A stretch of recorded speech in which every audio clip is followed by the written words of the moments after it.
I'd like to welcome you all to the Westchester Enriched Sciences Magnets.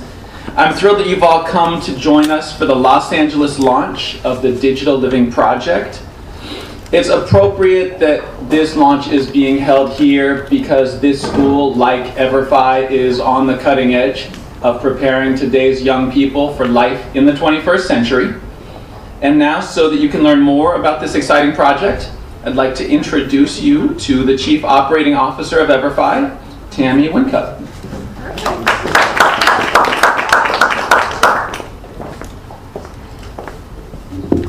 Thank you.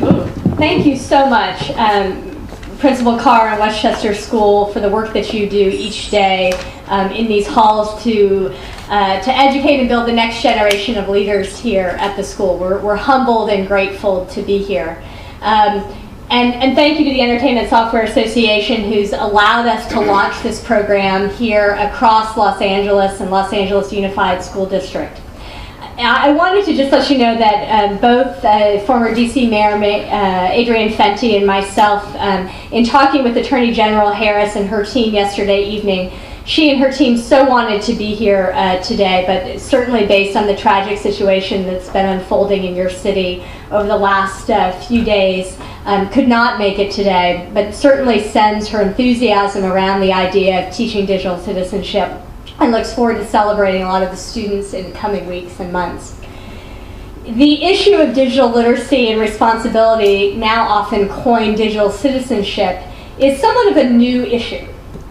It is frankly, the scribbles on the bathroom walls and the notes that used to be passed in class have taken on a totally new meaning in a virtual and truly networked world where things go viral in a heartbeat. And the Digital Living Project, designed by my education technology organization, EverFi, and brought to Los Angeles through the truly generous support of the Entertainment Software Association and its members, is a 4-hour online learning experience that focuses on the nuts and bolts of how technology works, as well as the tricky and important topics of privacy and cyberbullying and the virtual nature of the internet. Our goal in this program across Los Angeles is to help students navigate the digital landscape in, frankly, a fun and interactive way, to bring 21st century learning and education technology and blended learning to the classrooms across LA and to community centers and community-based organizations that many of you today here represent.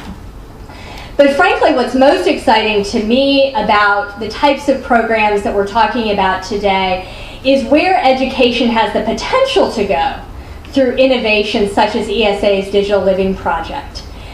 You see, I am actually pretty bullish about technology in education, not as a replacement for great schools and phenomenal teachers, but as a vehicle to connect with our students who are already, frankly, connected through technology in everything they do outside of your classroom walls. And so part of this conversation is how we bring technology into education in a robust way. As a mom of 3, I see technology connecting my kids to the outside world in ways that I never imagined. Having grandparents read virtual stories to my children from across the coast, a daughter with learning delays, learning through online programs and great teachers, and having through this program kids be able to experiment in the digital world in a fail-safe environment like the Digital Learning Program, hopefully long before they experience tough issues around privacy and security, cyberbullying, or other things outside of that environment. There are many organizations that focus solely on the risks of technology and the potential harm of our students and their reputations. And this is a serious issue around digital citizenship that both EverFi and I know the Entertainment Software Association take very seriously. But we believe that it's at EverFi that it's only half of the story, that the other half is ensuring that students understand technology, that they are energized by it, that they understand how to use it responsibly, and frankly that it opens up career paths that they never imagined before they had the opportunity to be a part of the program that ESA and LA Unified School District has brought to the city. So we are grateful for you being here. We are thankful to others who have joined us. We look forward to working in your community-based organizations and across LA over the coming years. So thank you. And with that, I'd love to introduce our sponsor, Tom Folks from the Entertainment Software Association. Thanks, Tammy. I brought my water so I don't have a Marco Rubio incident. I saw that. Yes.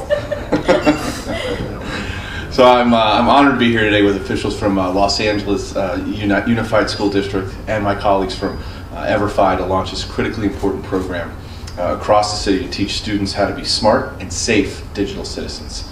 The Entertainment Software Association, if you're not aware, or ESA, we're the national trade association exclusively dedicated to serving the business and public affairs needs of companies that publish computer and video games.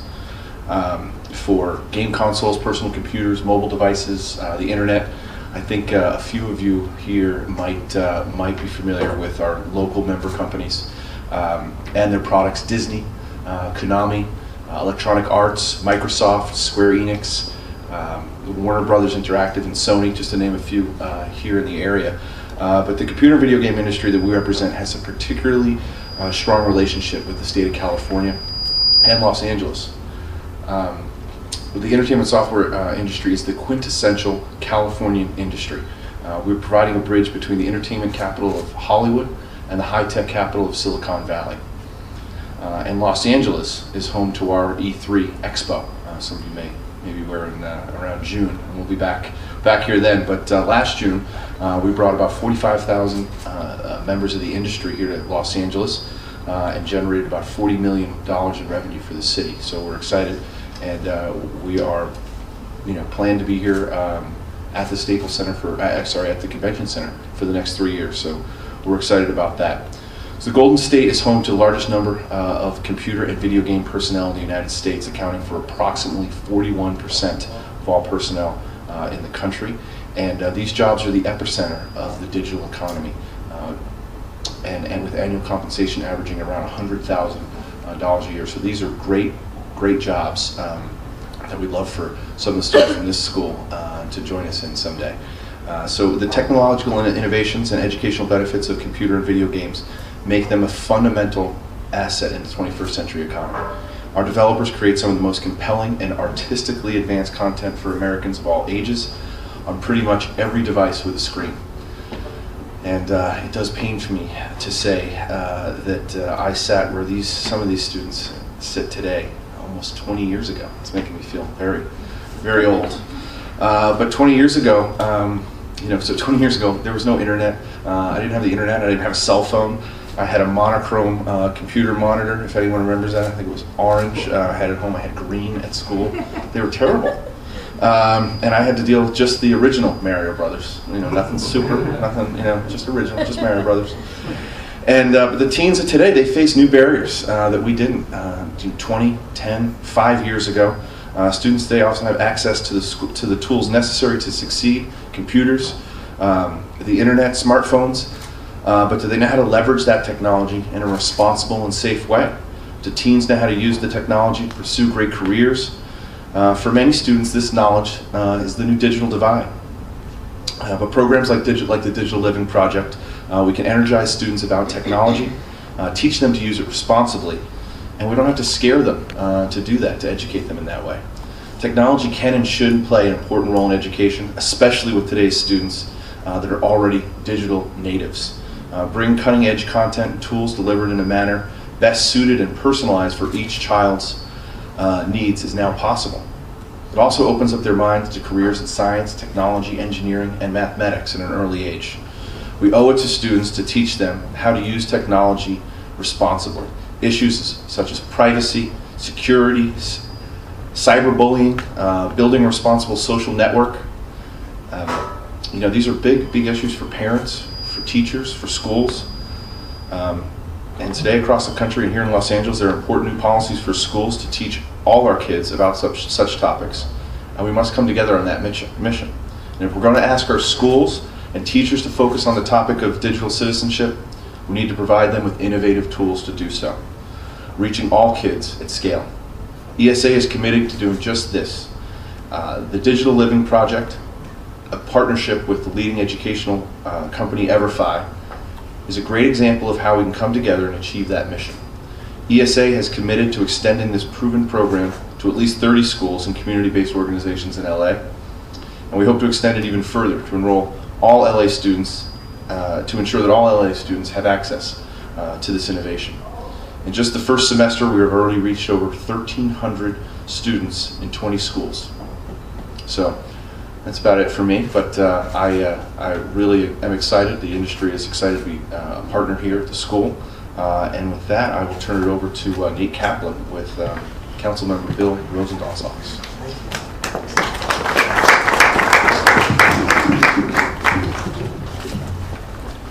Thanks, Tom. Thanks, everybody. My name is Nate Kaplan. I'm with Councilman Bill Rosenthal's office. We represent the west side of Los Angeles. And on behalf of the City of Los Angeles, EverFi, EAS, we want to thank you for choosing us. Thank you for coming here. Thank you in particular for coming to our district.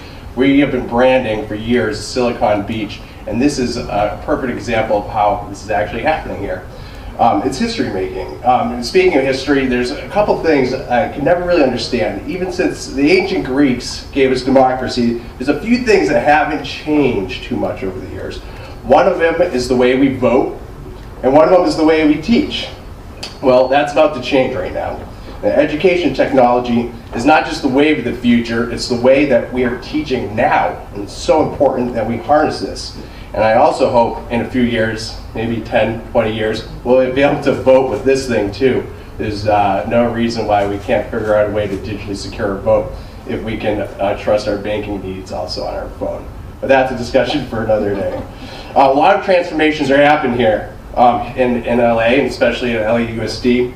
Westchester High School here, who's hosting this wonderful event, has transitioned to a science and aerospace magnet, despite what a lot of critics have said. And part of that transition is going to start with this Digital Living Project.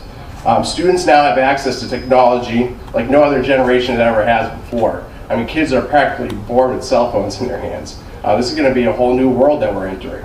LA has partnered with EverFi and Entertainment Software Association to address the opportunities and the challenges by our students to make them great digital citizens.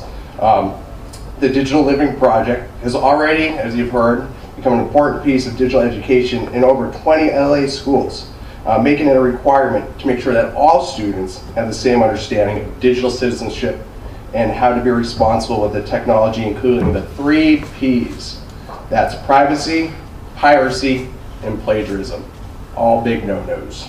And we're just so grateful for these types of public-private partnerships in our community. We hope that LA schools and students have access to this program for years to come. So thank you on behalf of the City of Los Angeles for being part of our community.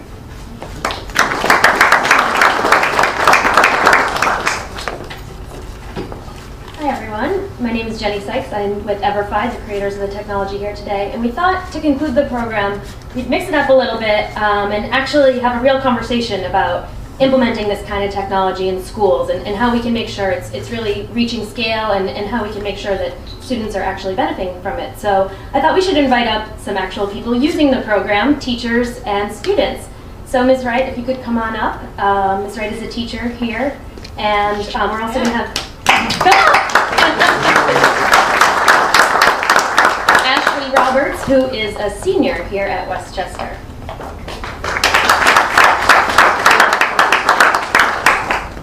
Sarah, do you want to come up as well? Yeah. Sarah Sirota is also with EverFi. She's our schools manager here on the ground in LA. We are actually based out of DC, but Sarah is here locally getting teachers trained using the program and making sure we get the greatest school adoption that we have. So thank you guys for coming on up. So yeah, I just want to open things up and have a real conversation about how this actually works. So I thought I'd start with Ms. Wright and just ask, how is this program actually impacting your students, and what have been the benefits of bringing technology into the classroom? Well, I feel it's really great because it gives kids get to work hands-on on the computer and actually see what's going on. So when ESA came out with digital literacy and Sarah contacted me, I said, okay, let me check the program out first. So I went through the program and it was it was just like so overwhelming because at that same time a movie came on Lifetime about cyberbullying. So I went through there, and they have cyberbullying, how to pick a computer, cyberbullying, how to pick a computer. Sorry, I'm so nervous. And all these different areas that they cover in the digital literacy. So I found that the kids were very excited about it once I started introducing them to it. They was like, oh my God, Miss Wright, this is really great. Why we didn't do this first? Because I started with the financial literacy part first, Sure. and then we started the digital literacy. So they said they liked the characters better on this part, so that was really great. Good to hear. Ashley, why don't you tell us a little bit about your experiences? What were sort of some of the most memorable parts, and how does this compare to normal classroom instruction? Well, I like doing the digital literacy better because it's out of the norm of just sitting there reading books and doing classwork, and you get to learn new things about how to pick the right computer for you, like which one has more storage and things that you're going to need. And also teaches you about cyberbullying, like not to send pictures around of yourself, like sexually and stuff. Sure. And also, like not to put all your information on like your Facebook or on here, you will. So yeah, it's interesting. So is this program your first time using an online program in addition to what you're doing in the classroom, your first online program? Yes.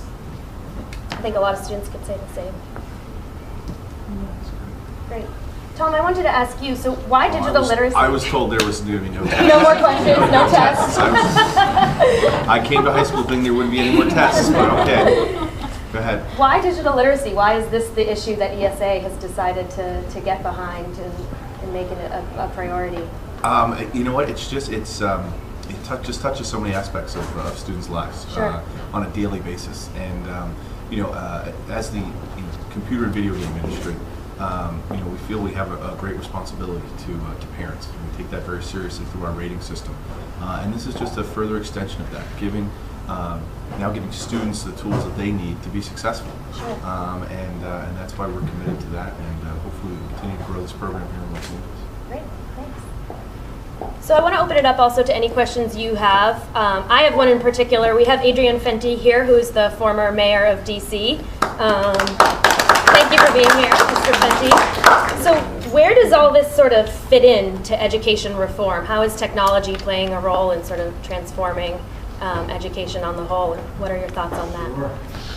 Sure. Well, the big fighter on education reform is always human capital. Sure. And those are discussions for another day. But in the end, you hope that the councilman's staff said that there will be some difference in this millennium than last millennium in the classroom itself. And what we found in DC was the teachers were really starting to embrace technology, that they wanted to find a way, so the kids were learning at so many different paces, and the classrooms are at such a scale that by using technology, you could still keep up the high-level classroom achievement, but by kids were working at different levels with computers. And I think that's what EverFi has found is because the kids have to master each screen before they can go on to the next screen, the gaming technology, that in many ways the teacher can leave kids who are already learning at a good pace and work with those who need a little bit more help. So, sure. In that way, it truly is a win-win, and I think you're going to see the face of the classroom completely change as more companies like EverFi are in the school. So, I think that's kind of what people think about in the global context. Absolutely. Yeah.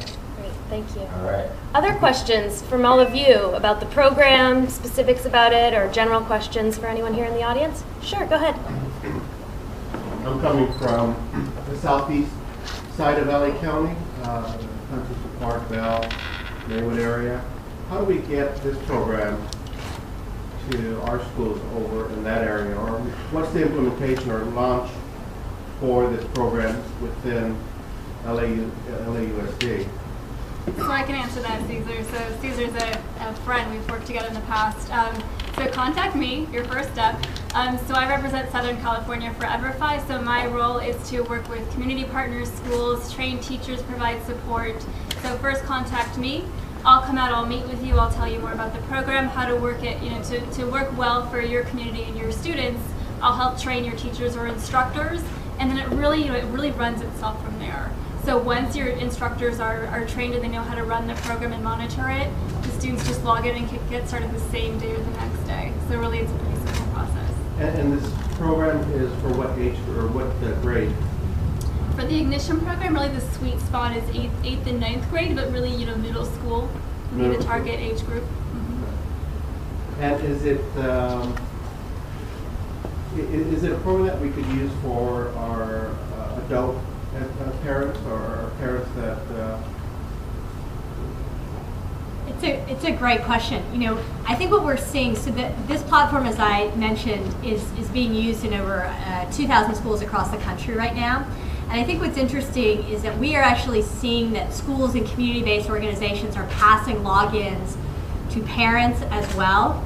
And having both the student and the adult in their life have a common language about how to talk about digital citizenship has become really important. And so what's great about frankly, ESA's commitment here is that this is unlimited. We really want, in terms of licenses at a school, and so what we really want to do is ensure that that we reach students and families at scale. I think that one of the things that EverFi is focused on across all of our critical skills is that a lot of these topics are, there's not a lot of time in the school day often, and so one of the things that we're attempting to do is to make it so you can do this personalized learning anywhere where you can log in. And so we hope that that also gets passed to adults as well. One last question. Is it in Spanish, or is there any schedule to have it out? There is a schedule to have it out in Spanish for later next school year, but right now it's scaffolded for English language learners. So there's narration and vocabulary throughout it, and it's actually both narrated as well as with type print. What, if any, are the upfront costs to the school district to have this program? Or is it? No. It's good news. It's free for the schools. We got this. Good. This one's on ESA. That's good news for students. Yeah, and if we can reiterate, that's the beauty of our partnership with ESA is we get to, my job gets to be a dream because I get to go out to schools and groups and give this away for free. So. And Ms. Wright, you can probably speak more as a teacher about the it being fairly easy to get into the classroom, and I won't put words in your mouth. It is fairly easy for the students to get into it as long as you have the computers updated to Adobe Flash. It's no problems. It's really good because it teaches them on there that they need to have that talk with their parents on what's going on in their real world, not to just keep it to themselves and the problem gets bigger. Sure. They need to be able to solve it and have talk to an adult. So it's really good. Even if you don't have time in your curriculum to do it, you can do this at home. And technology is the way to go. It shows the kids that they're connected to real world connections, real world life situations, and that we're teaching them to be career and college ready. So it all connects it. So it's really easy to use and it's fun and the kids are really engaged. So they really like it. Can I ask a question of you all? I mean, how are you talking with your students now about this topic? And is there a way to kind of integrate technology into the conversation? You all are the experts. You are in the communities working with schools and working with these students. And so, whether here and now, we'd love to hear how we can, we can integrate into great conversations that we know you're already having on this topic. Well, I will add that the work that is happening in LAUSD in particular around this project is especially critical at this particular moment because our district is moving forward with a one-to-one tablet initiative where the plan is within the next several years to provide every single LAUSD teacher and student with some kind of electronic device that they can access the internet with. Westchester has been identified as one of 47 schools in LAUSD that will go live with that project.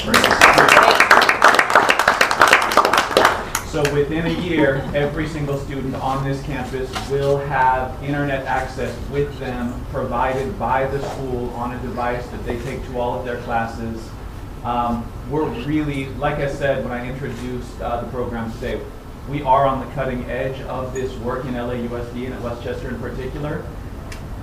And maybe someone from EverFi can add to the implications in terms of that type of scaling up and how dramatic the work is going to be over the next several years as we move from students needing digital literacy on personal devices and at school in computer labs, to the point where school districts are going to be providing this technology in the same way that we've historically provided textbooks.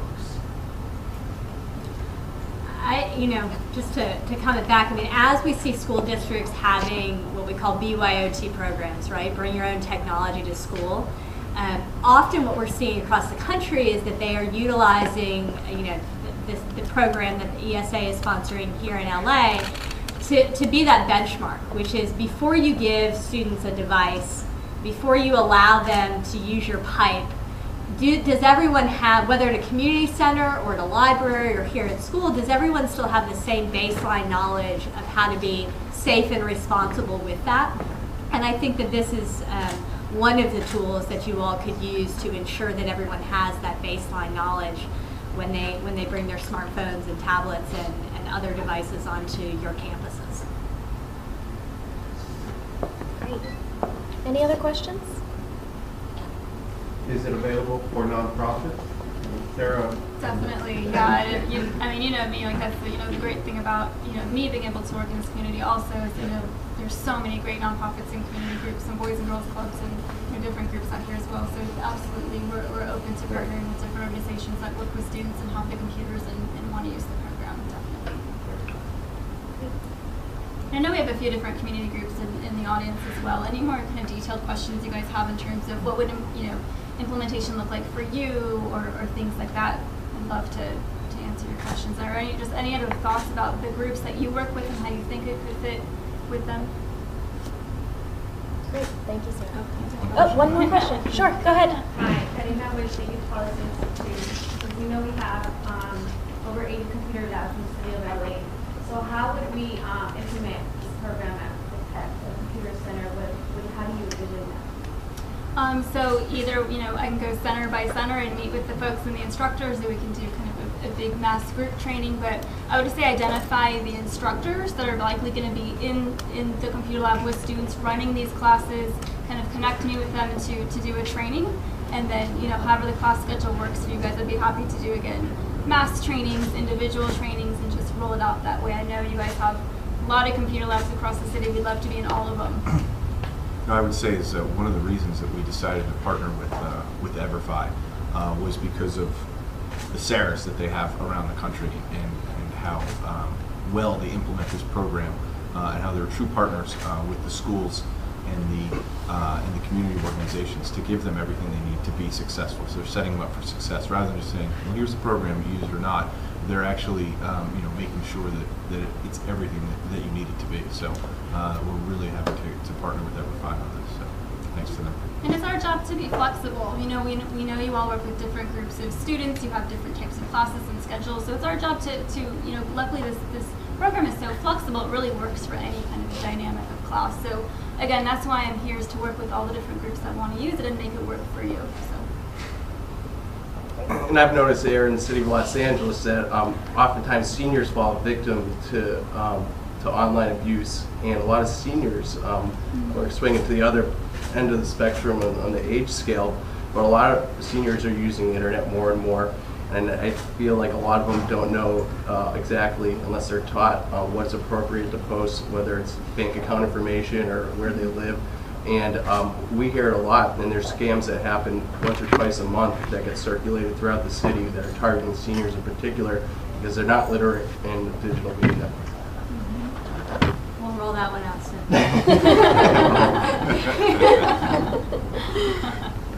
Sure, go ahead. What measures do you use to gauge whether the programs have been successful for students and the impact that you're looking for? It's a great question, Tina, and thanks for asking, because I think that as educators here in this room and as we are here, we need to know that education technology in general, whether this program or other programs that you're putting into your schools are working. At EverFi, across all our learning platforms, we look at two different measures. The first is formative assessments around knowledge gain specifically. So in each of the modules, we have pre and post assessments that look specifically on what a student knew coming in and what a student knew going out. But to us on this topic and all of these critical skill topics, that's frankly not enough. Because ultimately what we're trying to do is actually influence and change behavior and attitudes on this topic. And so throughout the platform, we're also asking attitudinal and behavioral questions around, have you had conversations with adults around bullying? Have you actually thought about careers in technology? We're trying to kind of ask those types of questions, and so we do that both at the beginning and the end, and then with organizations and schools that will allow us to, we do a third survey 90 days or 120 days afterwards to begin to look at, did this influence their actual behavior over time? And we roll all of that data up at the end of every semester and at the end of the school year. We share that with the Entertainment Software Association to be sure that they think that we're making educational changes, and to you all as well.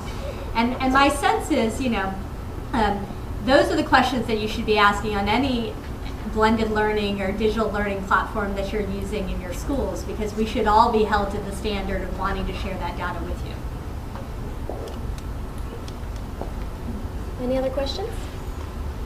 All right, well, all of us will be around following the conclusion of the program, so if there are additional questions, please feel free to come find us. We actually also have some students here who are on the front lines actually taking this program and certified in the program.